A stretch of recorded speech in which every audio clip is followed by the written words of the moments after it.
поминувајќи сама низ тие проблематики како дете на самохрана мајка која имала исто така била жртва на семејно насилство.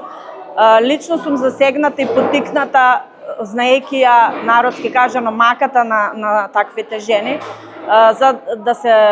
ставам во нивна позиција во поглед на чувствата кои ги имаат и потребите кои ги имаат, за да можам да им обезбедам во мојата област прво правна помош, а понатаму и советодавно да делувам, да ги охрабрам и да ги поттикнам за да имаат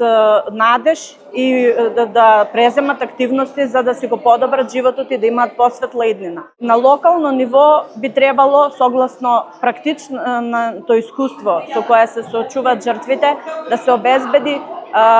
програма која ќе може да ги имплементира жртвите во системот, да им понуди по-стабилни решенија во поглед на осамостојување, нивната финансиска и материјална состојба и со тоа да бидат по-охрабрени и по-сигурни при напуштањето на токсичната средина.